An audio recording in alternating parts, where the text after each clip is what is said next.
اس کے جو درمیان کا علاقہ تھا یہ بہت زرخیز تھا اور یہاں پہ بہت سے پیغمبر یہاں رہے اور یہاں سے گزرے.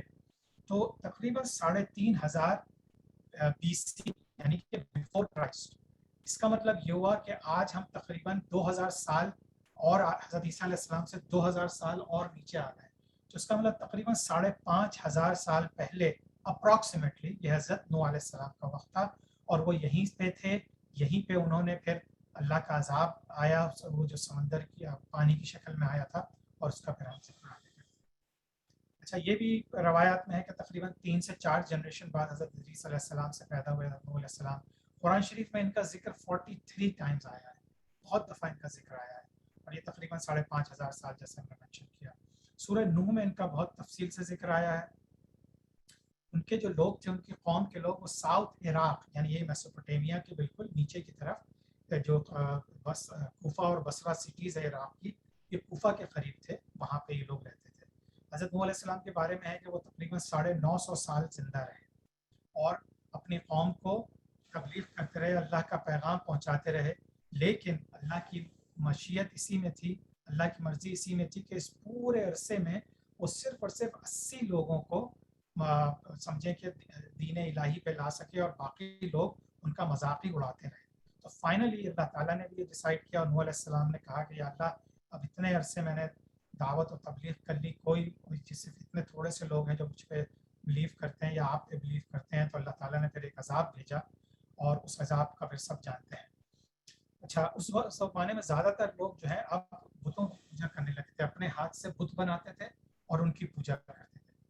اللہ تعالیٰ نے پھر حضرت نوح علیہ السلام سے کہا کہ تم ایک شپ بناؤ, ایک آرک, جسے نوآز آرک بھی کہتے ہیں. ایک شپ بناؤ اور اس میں جو ہے جتنے تمہارے اوپر بلیو کرنے والے لوگ ہیں ان کو اس میں جمع کرو, اور جتنے جانور ہیں ان میں سے ایک ایک جانور, ایک ایک پیئر کو لے کے اس شپ میں چڑھ جاؤ, اور پھر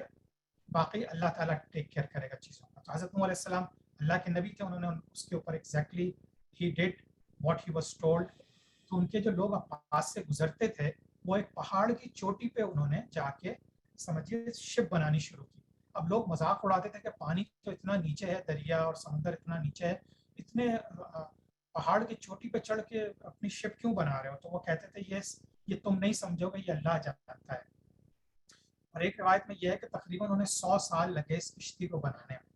اور اس کشتی کو بنا کے پھر اللہ تعالیٰ کی طرف سے جو ہے وہ سیلاب آیا, اور اس نے اتنا پانی, زمین سے بھی پانی نکلنا شروع ہو گیا, آسمان سے بھی بارشیں ہوتی رہیں, اتنے دن ہوتی رہیں کہ پورا پانی پانی ہو گیا. اور پھر وہ جو پہاڑ کی چوٹی پہ کشتی تھی, جب وہاں سے اوپر پانی آیا تو پھر وہ فلوٹ کر گئی اور پانی میں فلوٹ کرنا شروع کر دیا اس کشتی میں. اچھا, حضرت نوح علیہ السلام کے جو بیٹے تھے, جو ان کے اوپر, ان کے بہت سے بیٹے تھے, ان میں سے 3 بیٹے ایسے تھے جو ان پہ ایمان لے آئے تھے. ان کے نام تھے سام, حام اور یافس. ٹھیک ہے. اچھا, تو وہ تو حضرت نوح علیہ السلام کی کشتی میں آ گئے. باقی حضرت نوح علیہ السلام کی بیوی اور ان کا ایک اور بیٹا جس کا ذکر آتا ہے, باقی دوسری جتنی اولاد تھی یا لوگ تھے, وہ سب پانی میں ڈوب گئے, سب ختم ہو گئے. تو اب یہ روایت میں یہ ہے کہ تقریباً پوری دنیا کی پاپولیشن جو ہے وہ آف سپرنگ ختم ہو گئی تھی. بعض روایات میں یہ بھی ہے کہ صرف اس ایریے کے لوگ ختم ہوئے تھے کیونکہ آبادی ہی زیادہ تر اس ایریے میں تھی, شاید دوسری جگہوں پہ رہی ہو کچھ, اللہ عالم, یہ سب اللہ تعالیٰ بہتر جانتا ہے. اچھا, سام کو پھر لوگوں نے بعد میں آ کے جب چیزوں کو انویسٹیگیٹ کیا, پتہ چلا, روایات دیکھی, تو ان کو پھر یہ اندازہ ہوا کہ جو سام ان کے بیٹے تھے ان سے عربس اور پرشینس, یعنی یہ جو سارے ایران اور یہ سارا ایریا تھا ساؤتھ سینٹرل ایشیا کا, اور عرب ممالک کے جتنی آبادیاں ہیں یہ سام کی اولاد سے ہیں. اسی طرح سے حام کی جو ہیں وہ افریقن نیشنز بن گئی, یعنی وہ افریقہ کی طرف موو ہو گئے تھے, اور وہاں ان کی جتنی آل اولاد ہے افریقن, وہ حام کی اولاد تھی. اسی طرح سے یافس جو تھے وہ تھوڑا ریڈش کلر کے جو تھے, ٹرکس یعنی ترکی لوگ, اور یاجوج ماجوج کی نیشن بھی کہتے ہیں کہ وہ یافس کی ہی اولاد سے ہے, جو قیامت سے پہلے ان کا ظہور ہوگا. اللہ عالم.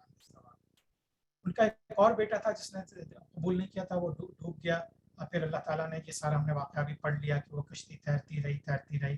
اور پھر فائنلی وہ ماؤنٹ جوڈی, جو اب باقاعدہ سائنٹسٹ نے اس کے ریمننٹس بھی وہ کر لیے ہیں کہ وہاں پہ ہمیں کچھ ایسے آثار ملے ہیں کہ وہ ماؤنٹ جوڈی جو کہ ترکی میں ہے, ایک پہاڑ کی چوٹی ہے جہاں پہ جا کے وہ عراق کے قریب ہے لیکن ترکی میں ہے، یعنی ساؤتھ ترکی میں ہے اور نارتھ عراق کے قریب ہے ماؤنٹ جوری، جہاں پہ وہ کشتی جا کے رکی۔ اور ایک رپورٹ آپ سے شیئر کرتا ہوں سن 2000 میں، سپتمبر 13 2000 میں، کہ باقاعدہ سائنٹسٹ نے، آرکیولوجسٹ نے ایک جو ہے پورے شہر دریافت ہوئے ہیں، اور بلیک سی کے نیچے پورے شہر دریافت ہیں، اور scientist think that these are cities of time of نوح، حضرت نوح علیہ السلام کے وقت کی وہ پوری آبادیاں تھیں جو انہوں نے بنائی تھی۔ بٹ ظاہر سی بات ہے وقت کے ساتھ ساتھ جس طرح بہت سی اور انسانیت تباہ ہو گئی، اسی طرح سے وہ قوم بھی تباہ ہو گئی بعد میں۔ اچھا، نوح علیہ السلام کا اب آپ دیکھیے کہ یہ ماؤنٹ جوڈی یہ رہا، اگر آپ لوگوں کو نقشہ نظر آ رہا ہے تو یہ میسوپوٹیمیا کا علاقہ یہ ہے، یہ فرات ہے، یہ دجلہ ہے، اور اس کے بالکل نارتھ میں اگر سمجھیے کہ یہیں پہ اگر میسوپوٹیمیا کے علاقے میں حضرت نوح علیہ السلام تھے ساؤتھ میں، تو یہاں سے کشتی تیرتی ہوئی چلی گئی اور ماؤنٹ جوڈی ترکی کے علاقے میں یہاں گئی، اور پھر یہاں سے وہ لوگ اترے اور اس طرح سے سمجھے افریقہ کی طرف ایک بیٹے کی آبادی چلی گئی، اسی طرح سے مختلف جگہوں پہ یہ ساری دنیا میں انسانیت دوبارہ سے پھیل گئی۔ اچھا، اب ہم چوتھے پیغمبر حضرت ہود علیہ السلام کا ذکر کرتے ہیں۔ حضرت ہود اور حضرت صالح علیہ السلام کا بھی قرآن میں ذکر آیا ہے۔ یہ دونوں قوم عاد اور سمود، یہ جو بہت بڑی بڑی قومیں تھیں جن پہ بہت برا اللہ تعالیٰ کا عذاب آیا، تو اس لحاظ سے ان کا ذکر آتا ہے۔ تو ہم پہلے حضرت ہود علیہ السلام کے بارے میں پڑھیں گے۔ ان کا بھی آتا ہے کہ تقریباً سمجھے 2500 قبل مسیح میں تھے، اور یہ ان کا علاقہ جو تھا یہ بھی سمجھیے کہ میسوپوٹیمیا سے، یہ کیونکہ بہت زیادہ زرخیز علاقہ تھا تو وہاں سے یہ نکلے تھے، لیکن ان کا جو ذکر ہے اب آگے آپ کو مزید نقشے میں بتاؤں گا کہ یہ اس طرح یمن کی طرف سے ان کی عاد قوم تھی، اور پھر نارتھ کی طرف سعودی عرب کے سمود قوم تھی۔ سورہ ہود میں ان کا بہت تفصیلی ذکر آیا ہے، قرآن شریف میں 7 دفعہ ذکر ہوا ہے حضرت ہود علیہ السلام کا۔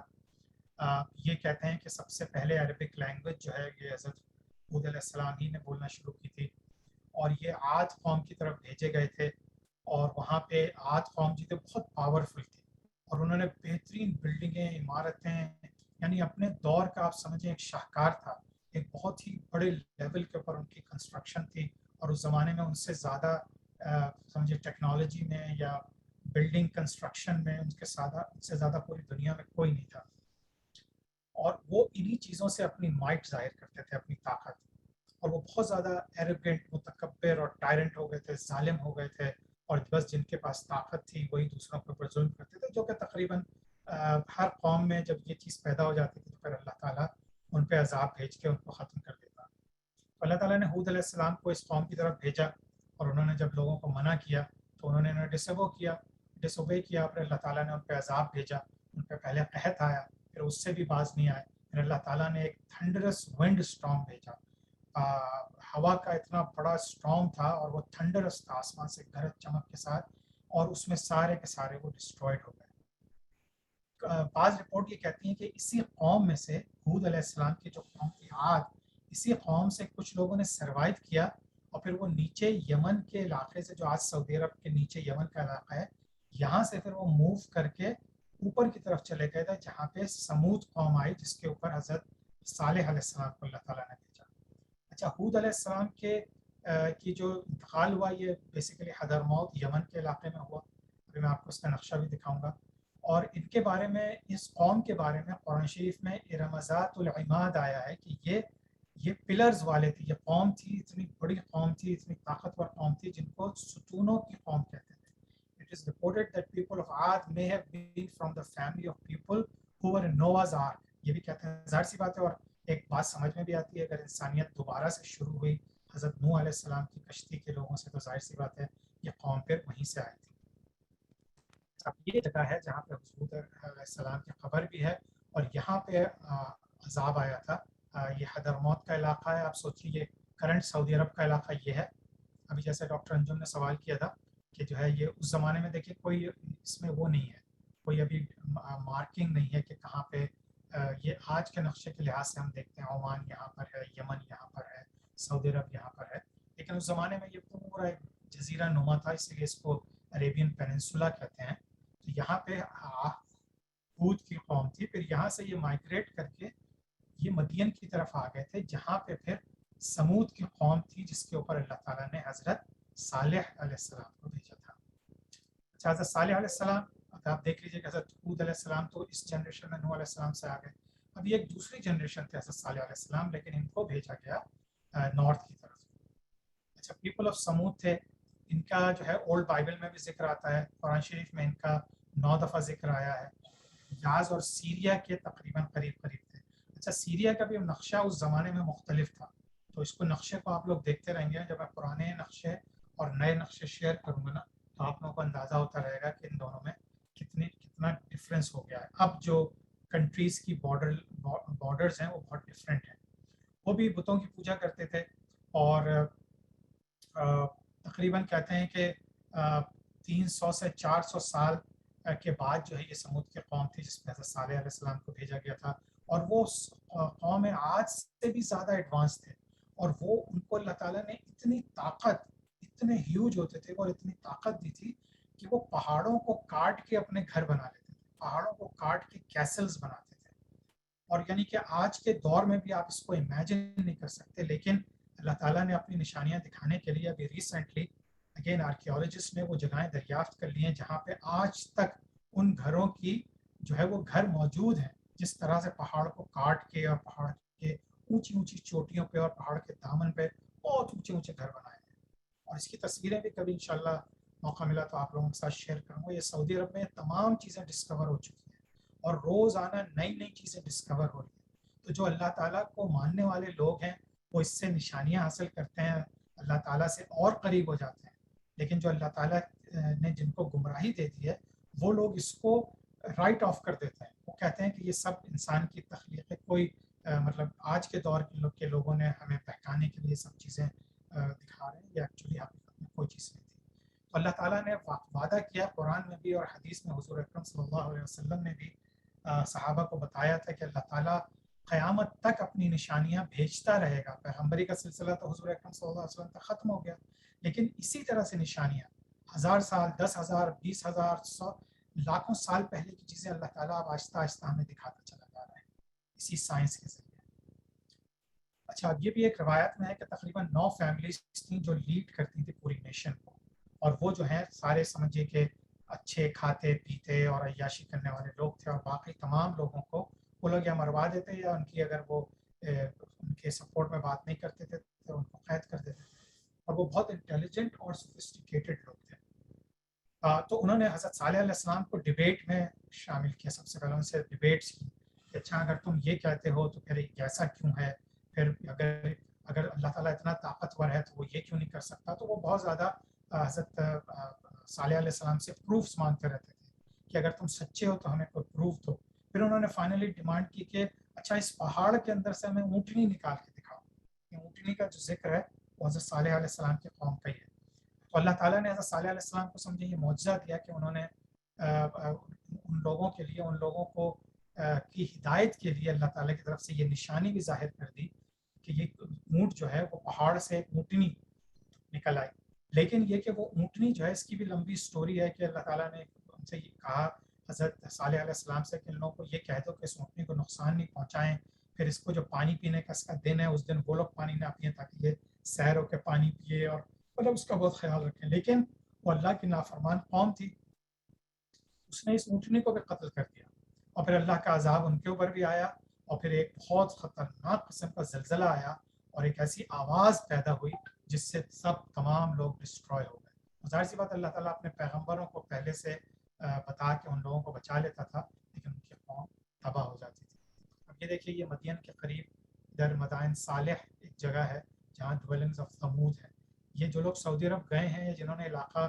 وزٹ کیا ہے وہ تو خیر جانتے ہیں, لیکن جن لوگوں نے نہیں کیا اور کبھی سعودی عرب جانا ہو تو یہ عاد اور سمود کی قوموں کے جو کھنڈرات ہیں پلیز ضرور وزٹ کریں. آج یوٹیوب پہ اور جگہوں پہ ان کے بہت سی ڈاکیومنٹریز موجود ہیں, یہ بھی میں آپ لوگوں سے شیئر کروں گا. یہ دیکھیے یہ یہاں پہ عاد کی قوم تھی, یہاں پہ سمود. یہ پورا آج کل کے تقریباً سعودی عرب کے علاقے میں اور تھوڑا سا یمن کے علاقے میں یہ ہے, یہ 2 عاد اور سمود کی قوم تھی. ٹھیک ہے, تو انشاءاللہ تعالیٰ آج پھر ہم سمجھیے کہ یہ 5 پیغمبر کے بارے میں جو ہم نے ذکر کیا ہے اس کے اوپر ذکر کر کے آج سوری تھوڑا سا شروع میں ٹیکنیکل ڈیفیکلٹیز کی وجہ سے ساؤنڈ صحیح نہیں تھی. ابھی بھی آئی ہوپ کہ آپ لوگوں کو ساؤنڈ صحیح سے آئی ہوگی اور سمجھ میں آیا ہوگا, اور اگر زیادہ مشکلات ہوں گی ابھی سوال جواب کے سیشن میں پتہ کر لیتے ہیں, نہیں تو پھر میں اس کی کچھ چیزیں انشاءاللہ اگلی کلاس میں بریفلی دہراؤں. آج کے لیے اتنا ہی. پھر سبحانک اللہم و بحمدک نشہد ان لا الہ الا انت نستغفرک و نتوب الیک. السلام علیکم ورحمۃ اللہ وبرکاتہ.